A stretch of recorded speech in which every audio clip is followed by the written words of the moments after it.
Hello students, how are you all.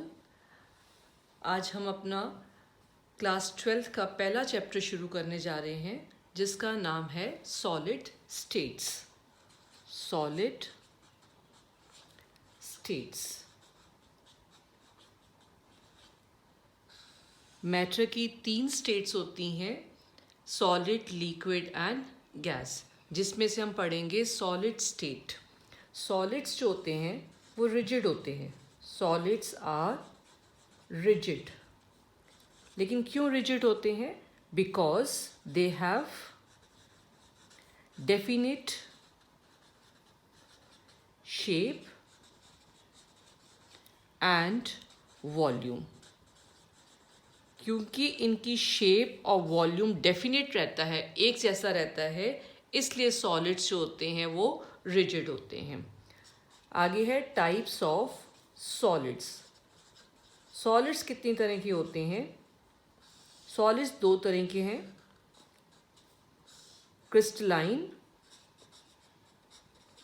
Solids और दूसरा है अमॉर्फस सॉलिड। क्रिस्टलाइन सॉलिड और अमॉर्फस सॉलिड। क्रिस्टलाइन सॉलिड्स कौन से सॉलिड्स होते हैं? ऐसे सॉलिड्स जिसमें जो पार्टिकल्स होते हैं वो एक डेफिनेट अरेंजमेंट दिखाते हैं। जैसे कि हमने एक पार्टिकल ये लिया सॉलिड में, दूसरा पार्टिकल हमारे पास ये आ गया, आगे पार्टिकल ये है,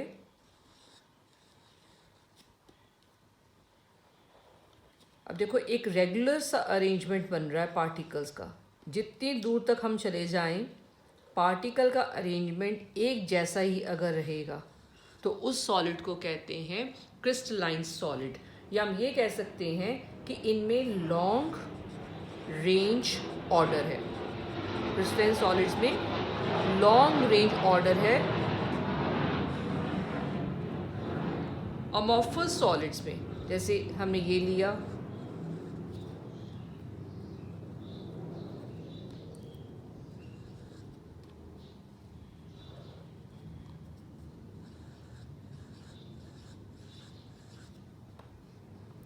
इसमें कोई भी एक डेफिनेट अरेंजमेंट नहीं होता है, तो इसको हम कहते हैं इर्रेगुलर अरेंजमेंट है।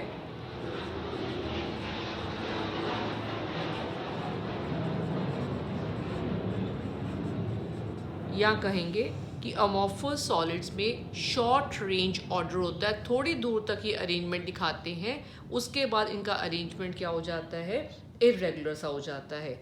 तो क्रिस्टलाइन सॉलिड्स में पार्टिकल्स जो है वो डेफिनेट वे में अरेंज करते हैं, जबकि अमॉर्फस में वो इर्रेगुलर वे में अरेंज करते हैं।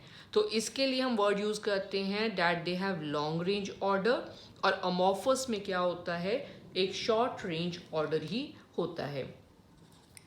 नेक्स्ट डिफरेंस इसके बाद आता है, इनका मेल्टिंग पॉइंट शार्प होता है। Sharp melting point.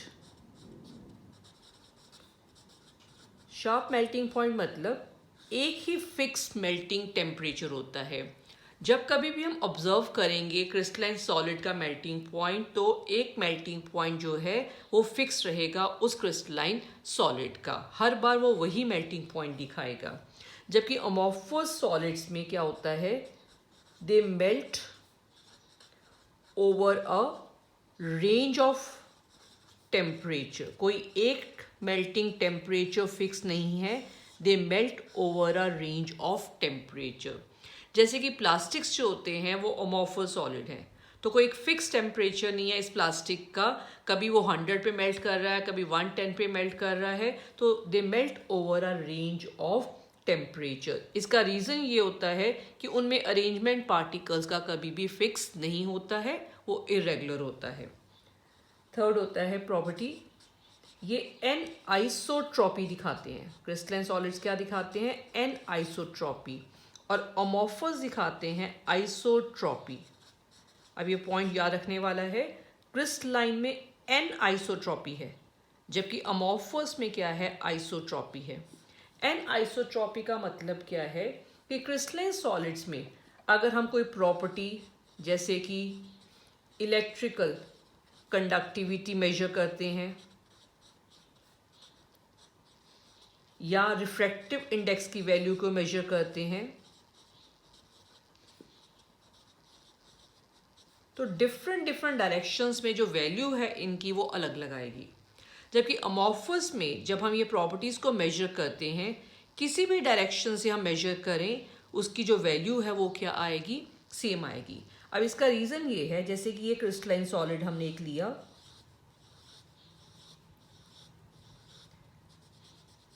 इसमें दो तरह के पार्टिकल्स ले रही हूँ मैं,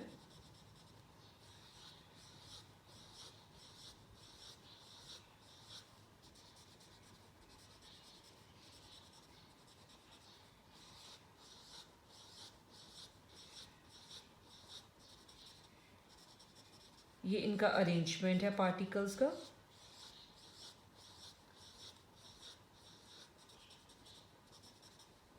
अगर हमने कोई प्रॉपर्टी मेजर करनी है जैसे इलेक्ट्रिकल कंडक्टिविटी या रिफ्रैक्टिव इंडेक्स, तो देखो इस डायरेक्शन में कौन से पार्टिकल्स रास्ते में आए। अब अगर हम यहाँ से मेजर करते हैं तो ये ब्लैक वाले पार्टिकल्स आ रहे हैं, अगर मैं यहाँ से मेजर करती हूँ तो यहाँ पे वाइट वाले पार्टिकल्स आ गए। तो देखो डिफरेंट डिफरेंट डायरेक्शंस में डिफरेंट डिफरेंट पार्टिकल्स रास्ते में आने की वजह से इन प्रॉपर्टीज़ की वैल्यू डिफरेंट डिफरेंट डायरेक्शन में क्या हो जाती है, अलग हो जाती है। जबकि अमॉर्फस में तकरीबन हर डायरेक्शन में एक जैसे पार्टिकल्स का नंबर तकरीबन एक जैसा हो जाता है। इसलिए अमॉर्फस सॉलिड्स में क्या होती है, आइसोट्रॉपी, इन प्रॉपर्टीज़ की वैल्यू तकरीबन सेम आती है हर डायरेक्शन में। नेक्स्ट डिफरेंस दोनों में है, इसमें आता है they have a clean cleavage, clean cleavage. इसमें है इररेगुलर क्लीवेज, इररेगुलर क्लीवेज। अगर हम नाइफ के साथ क्रिस्टलाइन सॉलिड को काटते हैं, अगर हमने ये क्रिस्टलाइन सॉलिड लिया, नाइफ से इसको हमने सेपरेट किया, तो ये जो दो पार्ट्स बने इसमें क्लीन क्लीवेज आ रही है, बिल्कुल ये क्लीन सा दिखाई देगा। जबकि इररेगुलर क्लीवेज होती है अमॉर्फस में, अगर हम इसको काटते हैं तो ये ऐसा सा इररेगुलर सा कटेगा। एग्जाम्पल क्रिस्टलाइन सॉलिड की जैसे कि NaCl, सिलिकॉन डाइऑक्साइड। अमॉर्फस में हर तरह का ग्लास और जो प्लास्टिक होता है वो अमॉर्फस कैटेगरी में आता है। ये हमारा डिफरेंस हो गया क्रिस्टलाइन सॉलिड में और अमॉर्फस सॉलिड में। अब एक चीज़ और, अमॉर्फस सॉलिड्स जो होते हैं इनको हम सूडो सॉलिड्स भी कहते हैं। अमॉर्फस सॉलिड्स को क्या बोला जाता है, amorphous solids are sometimes called pseudo, pseudo means false, गलत सॉलिड्स हैं ये, और इनको हम सुपर कूल्ड लिक्विड्स भी कहते हैं। ये सूडो सॉलिड्स हैं, देखने में सॉलिड लगते हैं, जबकि ये एक्चुअल में क्या है, सुपर कूल्ड लिक्विड्स हैं। लिक्विड को जब बहुत ज़्यादा कूल कर लिया जाता है तो सॉलिड की तरह नज़र आता है। अब इसको समझने के लिए क्वेश्चन लेते हैं। जो ग्लास होता है विंडो पेन्स का, खिड़कियों के जो ग्लास होते हैं, glass of the window pains of very old buildings, बहुत पुरानी बिल्डिंग्स के जो खिड़कियों के शीशे होते हैं, are found to be thicker at the bottom.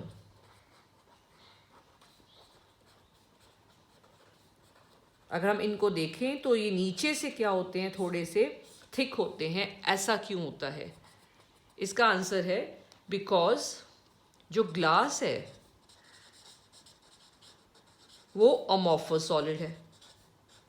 Glass is amorphous solid, या कह लो कि ये क्या है, सुपर कूल्ड लिक्विड है। जैसा अभी हमने किया है कि ये सुपर कूल्ड लिक्विड होते हैं। तो इसका मतलब अगर ये लिक्विड है तो ये लिक्विड की प्रॉपर्टी दिखाएगा फ्लूइडिटी, तो इसमें फ्लूइडिटी होएगी। मीन्स पार्टिकल्स क्या करेंगे, फ्लो करेंगे, मूव करेंगे, तो धीरे धीरे पार्टिकल्स मूव करते करते कहाँ आ जाते हैं, नीचे, और नीचे की तरफ पार्टिकल ज़्यादा होने से ये जो विंडो पेन्स है वो नीचे से क्या हो जाते हैं, बॉटम से क्या हो जाते हैं, थिक हो जाते हैं। और दूसरा क्वेश्चन आता है कि विंडो पेन्स जो ओल्ड बिल्डिंग्स के होते हैं वो थोड़े से मिल्की भी हो जाते हैं, हल्के से क्या हो जाते हैं, मिल्की, बिकॉज पार्टिकल्स नीचे की तरफ मूव करते जा रहे हैं। नीचे जब ज़्यादा पार्टिकल्स हो जाएंगे तो वो ट्रांसपेरेंट की बजाय हल्का सा क्या हो जाएगा, मिल्की कलर का हो जाएगा। ये हमारा हो गया first topic, crystalline solids and amorphous solid. Solids दो तरह के होते हैं, क्रिस्टलाइन एंड अमॉर्फस सॉलिड। अब हमारा नेक्स्ट टॉपिक है क्लासिफिकेशन ऑफ क्रिस्टलाइन सॉलिड्स। अब क्रिस्टलाइन सॉलिड्स की कितनी टाइप्स होती हैं?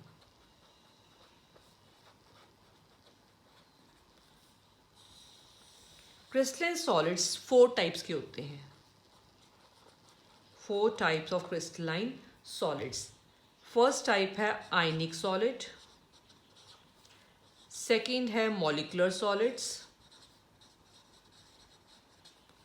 थर्ड कोवलेंट, और फोर्थ टाइप इसमें आती है मेटेलिक सॉलिड्स की, मेटेलिक सॉलिड्स। तो क्रिस्टलाइन सॉलिड्स 4 टाइप्स के हैं, ionic, molecular, covalent and metallic solids. अब इसमें फर्स्ट कैटेगरी हम पढ़ेंगे आयनिक सॉलिड्स।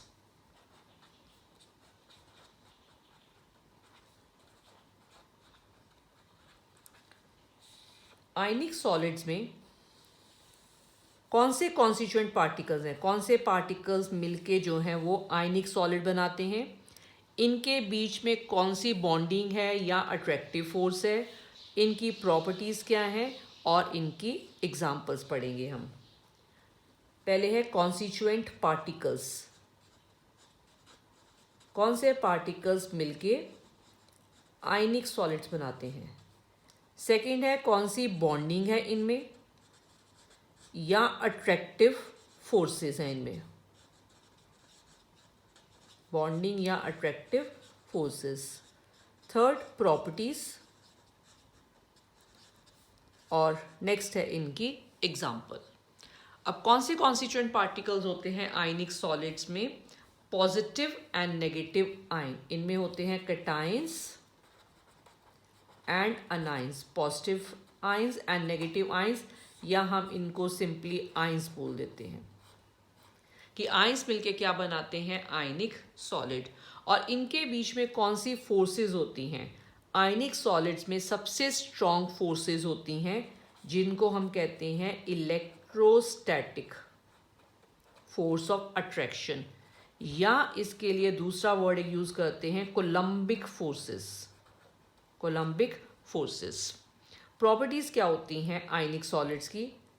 ये हार्ड होते हैं, क्योंकि इनमें स्ट्रॉन्ग फोर्स है तो ये हार्ड होते हैं, लेकिन इनमें फ्री इलेक्ट्रॉन या फ्री आयंस नहीं है, तो ये इंसुलेटर होते हैं, लेकिन सिर्फ सॉलिड स्टेट में, क्योंकि सॉलिड स्टेट में इनके पास फ्री आयंस नहीं है।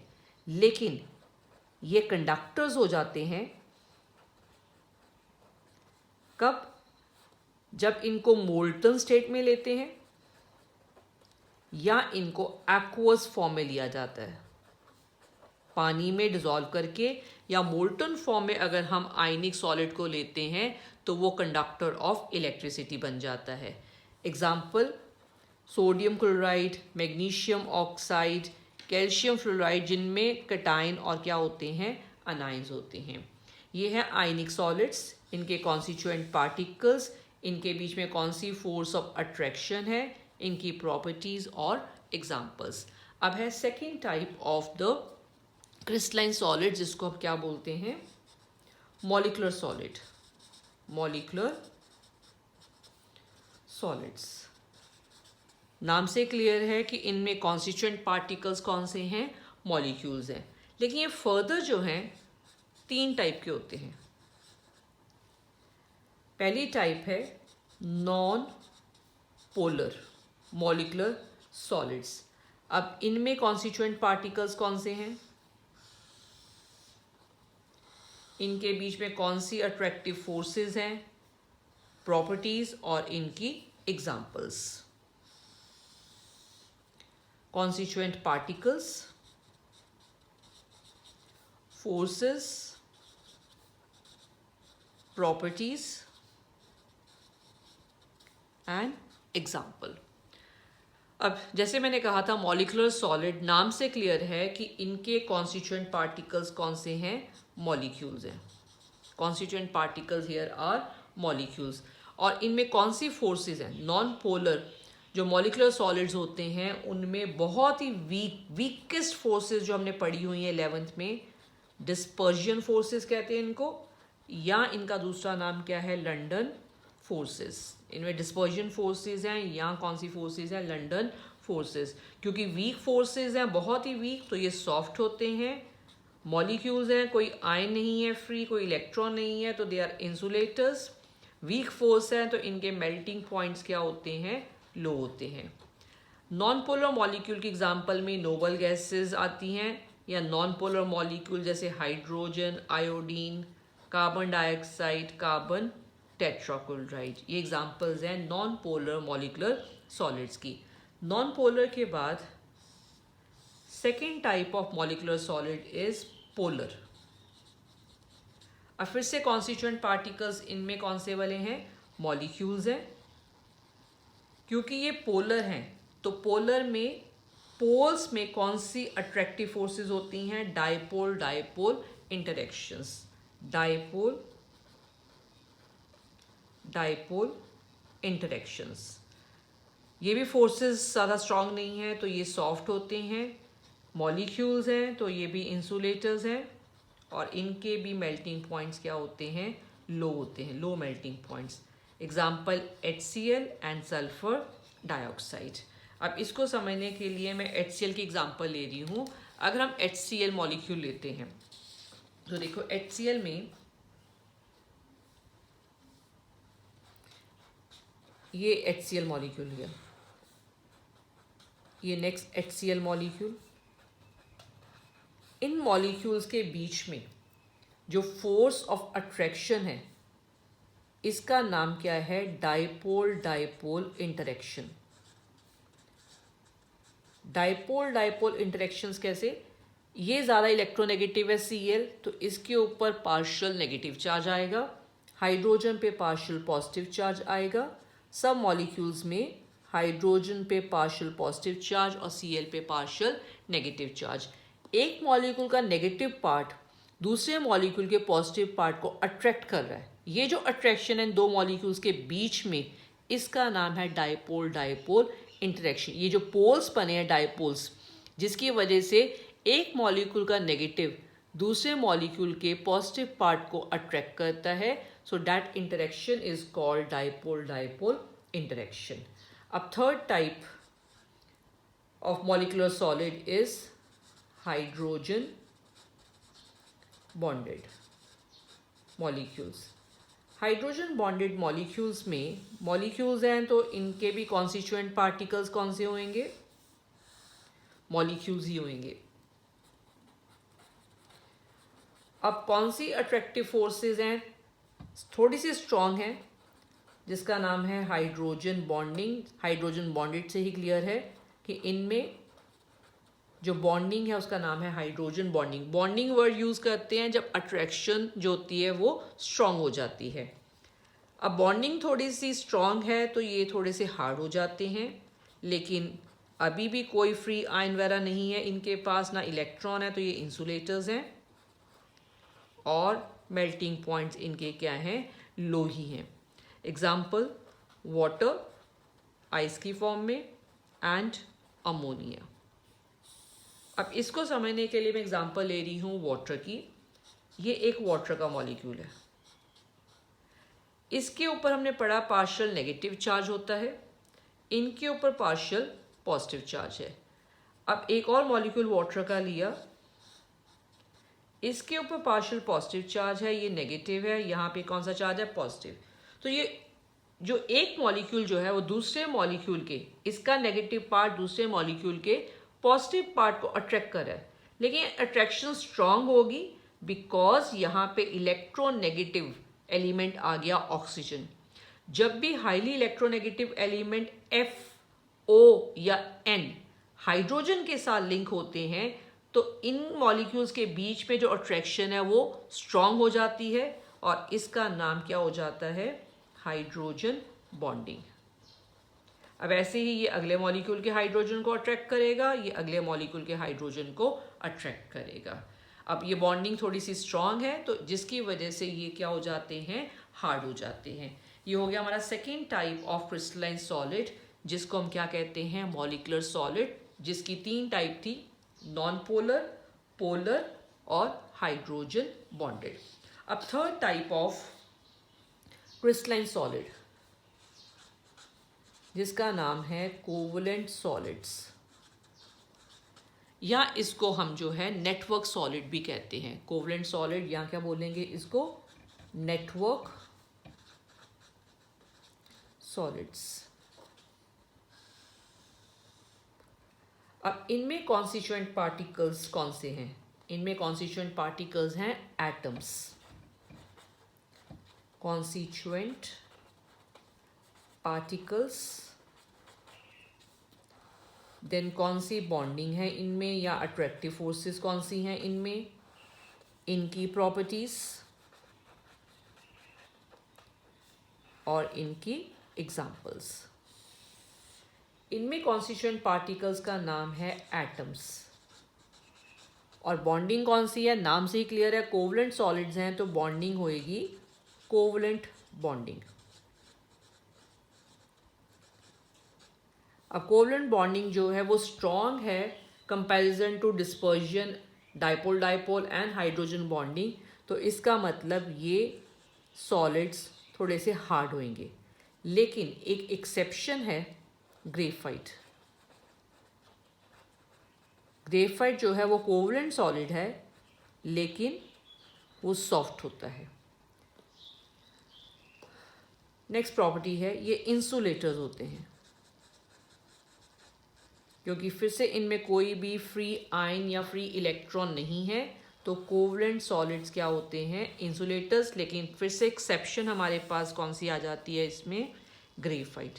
ग्रेफाइट में फ्री इलेक्ट्रॉन्स होते हैं जिसकी वजह से वो क्या हो जाता है, कंडक्टर ऑफ इलेक्ट्रिसिटी। अब एग्जाम्पल क्लियर है इनसे, कार्बन डायमंड की फॉर्म में ले लो या कार्बन को ग्रेफाइट की फॉर्म में ले लो, हालांकि ग्रेफाइट में कुछ एक्सेप्शंस इसमें आ जाती हैं। सिलिकॉन डाइऑक्साइड, ये सारे कंपाउंड्स कौन से हैं, कोवलेंट या नेटवर्क सॉलिड्स होते हैं। इसको समझने के लिए मैं कार्बन डायमंड ले रही हूँ। डायमंड की स्ट्रक्चर हमने पढ़ी हुई है कि इसमें कार्बन जो होता है वो कार्बन एटम के साथ ही लिंक करता है टेट्राहेड्रल वे में, ऐसे लिंक करता है। तो इसमें अगर देखो तो सिर्फ एटम्स ही हैं जो लिंक कर रहे हैं, एटम एटम के साथ ही क्या कर रहे हैं, लिंक कर रहे हैं, और इनके बीच में शेयरिंग ऑफ इलेक्ट्रॉन है, इसलिए ये बॉन्ड कौन सा है, कोवलेंट बॉन्ड है। तो कोवलेंट सॉलिड्स में क्या होते हैं, एटम्स होते हैं और इन एटम के बीच में शेयरिंग ऑफ इलेक्ट्रॉन है, जिससे कौन सा बॉन्ड बन जाता है, कोवलेंट बन जाता है। लेकिन अब क्वेश्चन आता है कि इनको नेटवर्क सॉलिड क्यों कहते हैं, क्योंकि एक्चुअल में ये जाइंट मॉलिक्यूल्स होते हैं। जाइंट मतलब बहुत बड़े मॉलिक्यूल्स हैं। अब कैसे बड़े मॉलिक्यूल्स हैं, ये कार्बन की वैलेंसी तो कंप्लीट होगी 4, लेकिन ये कार्बन जो है अभी एक ही और कार्बन के साथ लिंक हुआ हुआ है, तो ये आगे और 3 कार्बन के साथ लिंक करेगा, ये आगे और 3 के साथ लिंक करेगा, ये भी 3 के साथ, ये भी आगे, और ये आगे आगे एक्सटेंड करता जाएगा और एक बड़ा सा नेटवर्क सा बड़ा सा मॉलिक्यूल बन जाएगा, जिसकी वजह से इनको हम नेटवर्क सॉलिड्स कहते हैं और जिसकी वजह से ये क्या होते हैं, हार्ड होते हैं। ये हमारा हो गया third type of crystalline solid, जिनको कहते हैं कोवलेंट या नेटवर्क सॉलिड्स। अब fourth type of crystalline solid, metallic solid, metallic solids. अब मेटालिक सॉलिड्स में कॉन्स्टिट्यूएंट पार्टिकल्स कौन से हैं, क्योंकि ये मेटल्स हैं तो मेटल्स की स्ट्रक्चर हमने पढ़ी हुई है 11th क्लास में। इलेक्ट्रॉन सी मॉडल पढ़ा था, जिसमें हमने पढ़ा था कि मेटल्स में क्या होते हैं, पॉजिटिव आयंस, जिनको कर्नल्स भी कहते हैं, और साथ में क्या होते हैं, मोबाइल इलेक्ट्रॉन्स होते हैं। मेटल्स में पॉजिटिव आयंस होते हैं और मोबाइल इलेक्ट्रॉन्स होते हैं। बॉन्डिंग इनमें कौन सी होती है, या अट्रैक्टिव फोर्सेस कौन सी हैं, प्रॉपर्टीज इनकी और एग्जाम्पल्स।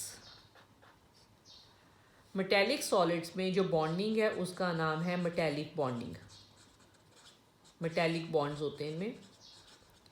अब ये मेटल्स हैं तो मेटल्स की प्रॉपर्टीज सारी आएंगी इसमें। हार्ड होते हैं, मेलेबल होते हैं, ये सॉलिड्स डक्टाइल भी होते हैं, कंडक्टर ऑफ हीट और इलेक्ट्रिसिटी दोनों होते हैं, और हाई मेल्टिंग पॉइंट्स होते हैं मेटेलिक सॉलिड्स के। एग्जाम्पल्स, मेटेलिक सॉलिड्स में एग्जाम्पल्स मेटल्स की और अलॉयज़ की ले सकते हैं हम। Example iron, copper, silver, magnesium, ये कोई भी एग्जाम्पल मेटल्स की और अलॉयज़ की एग्जाम्पल आ सकती हैं इसमें मेटेलिक सॉलिड्स में। अब ये पार्ट समझने के लिए पॉजिटिव आयन और कर्नल, मेटल जैसे सोडियम, ये चेंज होता है पॉजिटिव आयन में, और साथ में क्या होता है, इलेक्ट्रॉन। तो जब हम कोई मेटल लेते हैं तो उसमें ये पॉजिटिव आयन बनाए हमने,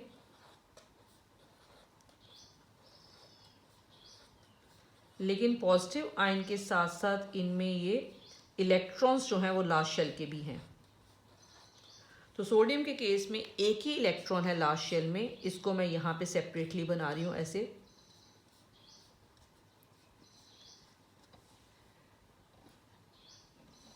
इस इलेक्ट्रॉन को क्या कहते हैं, मोबाइल इलेक्ट्रॉन। इस इलेक्ट्रॉन का नाम है मोबाइल इलेक्ट्रॉन। मोबाइल इसलिए कहा गया बिकॉज इस electron is free to move in a space. जितनी स्पेस इसको मिल रही है यहाँ पे, उस स्पेस में मूव करने के लिए ये क्या होता है, फ्री होता है, जिसकी वजह से हम इसको क्या कहते हैं, मोबाइल इलेक्ट्रॉन कहते हैं। अब ये मोबाइल इलेक्ट्रॉन को इसका अपना न्यूक्लियस तो अट्रैक्ट कर ही रहा है, इसके अलावा इसको जो है नेबरिंग जो न्यूक्लियस हैं इनके, वो भी अट्रैक्ट कर रहे हैं। तो ऐसे हर इलेक्ट्रॉन को उसका अपना न्यूक्लियस और नेबरिंग वो जो है न्यूक्लियस वो भी अट्रैक्ट कर रहे हैं, बिकॉज ये मूव कर रहा है, ये फ्री है मूव करने के लिए, तभी इसको हमने क्या बोला, मोबाइल इलेक्ट्रॉन का नाम दिया हमने। अब ऐसा बहुत सा नेटवर्क इन फोर्सेस का बन जाता है मेटल के अंदर, जिसकी वजह से मेटल्स क्या हो जाती हैं, हार्ड हो जाती हैं। अब ये जो पॉजिटिव आयन बचा है, इस पॉजिटिव आयन को नाम दिया है हमने पॉजिटिव आयन, या हमने इसको नाम दिया है कर्नल का। और ये जो लास्ट शेल के इलेक्ट्रॉन्स हैं जो फ्री हैं मूव करने के लिए, उनका नाम है मोबाइल इलेक्ट्रॉन। तो मेटल्स के अंदर कौन से पार्टिकल्स होते हैं, पॉजिटिव आयंस होते हैं और मोबाइल इलेक्ट्रॉन्स होते हैं। पॉजिटिव आयंस होते हैं और मोबाइल इलेक्ट्रॉन्स हैं। ये हमारा फर्स्ट टॉपिक हो गया इस चैप्टर का। सॉलिड्स की दो टाइप, क्रिस्टलाइन एंड अमॉर्फस, और क्रिस्टलाइन की आगे 4 types, ionic solid, molecular solid, covalent solid and metallic solids.